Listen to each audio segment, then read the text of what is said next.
complete different style of living here, which whenever you walk from any streets of the city, you will feel that it's kind of just outside your home. Everyone still have a practice of eating together, doing things together, doing their rituals on a regular basis together, no matter what economical class or background they are from, no matter which religion they are from, which is missing from many big cities in India.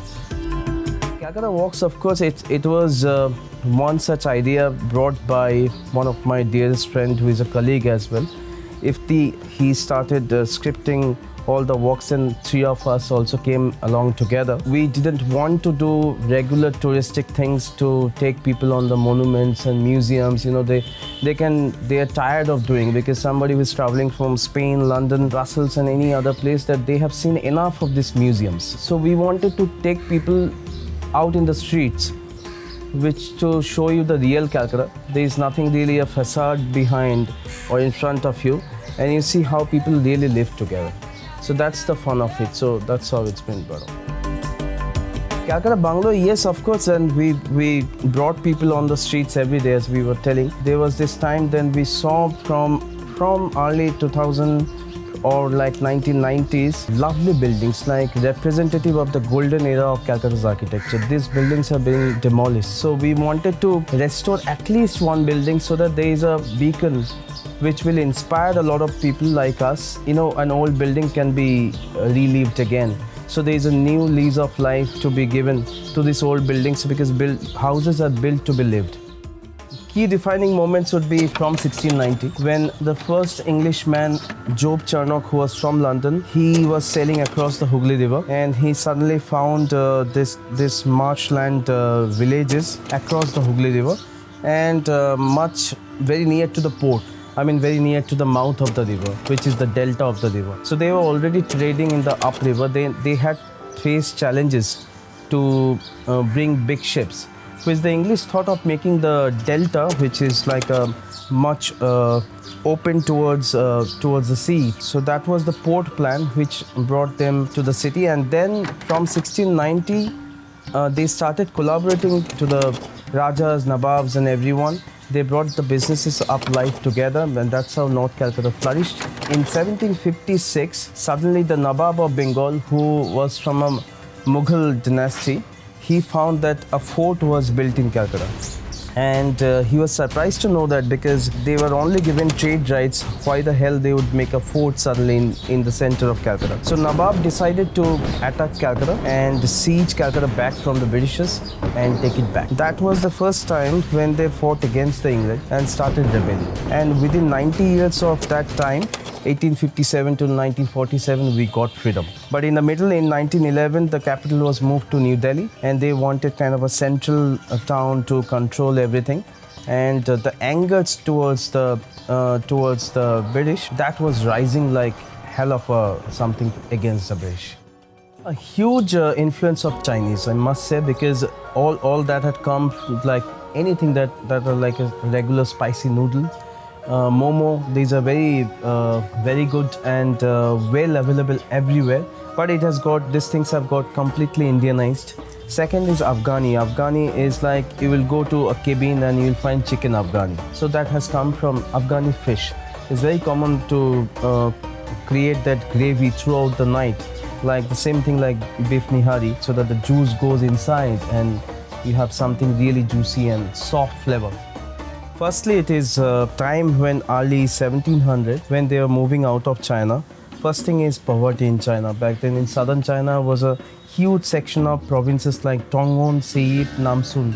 These are the three provinces which used to grow tea, but they could not transport the tea to the mainland China. They were not accepted well there. No other cities back then in India had a huge port. And secondly, the British had given the Chinese some of the wealthiest trades, which was tea, then the sugar, because tea came from China, that's why you still call it chai.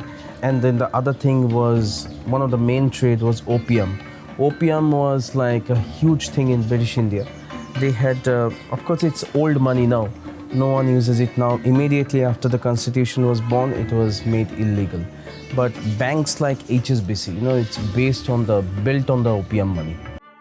Chai, because the Chinese had brought tea for the first time. English had a very fascination towards tea, and even if India could grow good quality coffee, they did not promote coffee over tea. So the English had made sure that they will mix chicory in coffee so that it doesn't really mix you a very good coffee drink at the end. So they were emphasizing on tea. Tea Board of India was made by the British to promote. So tea became sensationalized and like a national drink in India. Mughal cuisine in the cabins is very much like, say, we have dishes like Mughlai paratha. We have fish fry and all. The paratha culture, which is a huge section of bread, that came from the Mughals because they were not rice eater.